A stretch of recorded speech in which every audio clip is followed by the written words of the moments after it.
Bismillahirrahmanirrahim. Assalamualaikum warahmatullahi wabarakatuh.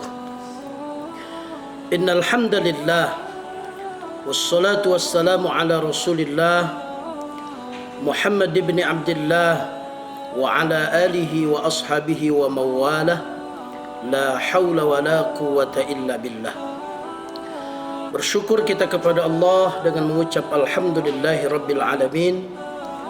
Salawat kepada Rasulullah. Allahumma salli ala Sayyidina Muhammad wa ala ali Sayyidina Muhammad. Kaum muslimin dan muslimat yang dirahmati Allah, tidak lama lagi bulan Ramadan, bulan yang penuh dengan keberkahan dan keagungan akan tiba. Maka kita sebagai orang Islam tentu merasa bahagia dengan kedatangan bulan suci Ramadan. Bulan Ramadan adalah bulan di mana kita harus berjuang dan banyak berdoa kepada Allah Subhanahu wa taala. Kaum muslimin dan muslimat yang dirahmati Allah Subhanahu wa taala, satu waktu ketika Rasulullah bersama sahabat pulang dari perang Badar, dalam perjalanan itu Rasulullah mengungkapkan satu kalimat yang membuat sahabat terkejut. Apa kata beliau? Raja'na min jihadil asghar ila jihadil akbar.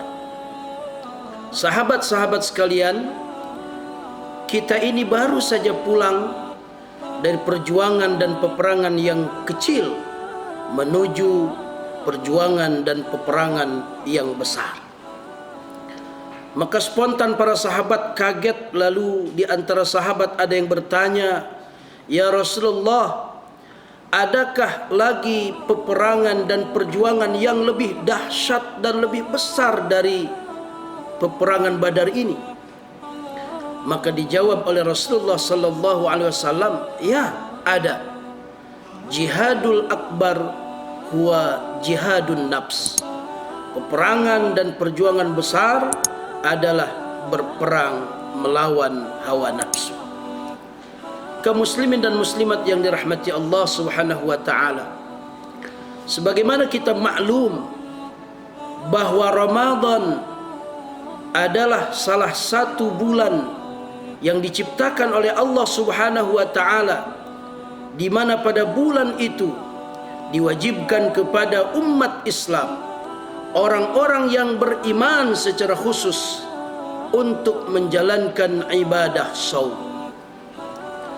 Menjalankan ibadah saum bukan hal yang mudah, bukan perkara yang gampang, tapi membutuhkan perjuangan. Bagaimana kita dapat mengendalikan hawa nafsu? Nafsu makan dan minum kita kendalikan di siang hari bulan Ramadan. Nafsu seksual, hubungan intim sekalipun dengan istri yang sah, diharamkan di siang hari bulan suci Ramadan. Semua itu butuh perjuangan. Maka oleh karena itu, kaum muslimin dan muslimat yang dirahmati Allah Subhanahu wa taala, kita membutuhkan satu perjuangan yang serius ketika kita menghadapi bulan suci Ramadan.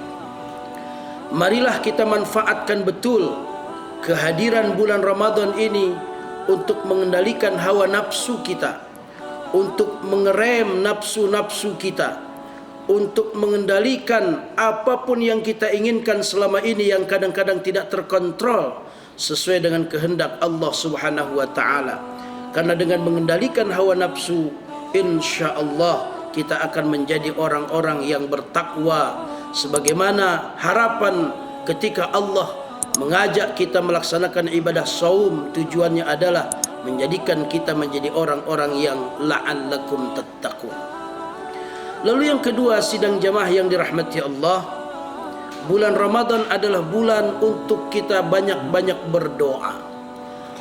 Ayat yang serangkai dengan ayat perintah saum bulan Ramadan, yaitu difirmankan oleh Allah, "Wa idza sa'alaka 'ibadi 'anni fa inni qarib ujibu da'watad da'i idza da'an falyastajibu li wal yu'minu bi la'allahum yarshudun.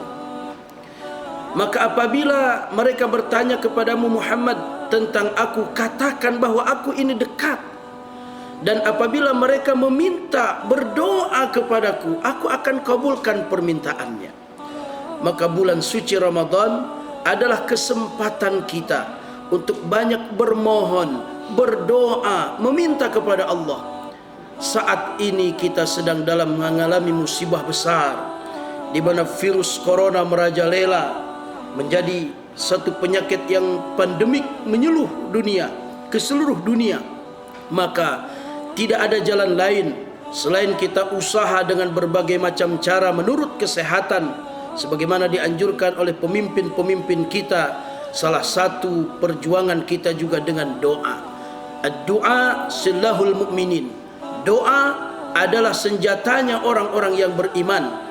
Maka di bulan suci Ramadan yang penuh berkah ini, marilah kita perbanyak berdoa agar virus corona COVID-19 ini cepat diambil kembali oleh Allah Subhanahu wa taala, dihilangkan dari muka bumi ini, sehingga kita dapat beribadah, dapat beraktivitas dalam keadaan yang normal sebagaimana sebelum keadaan seperti ini.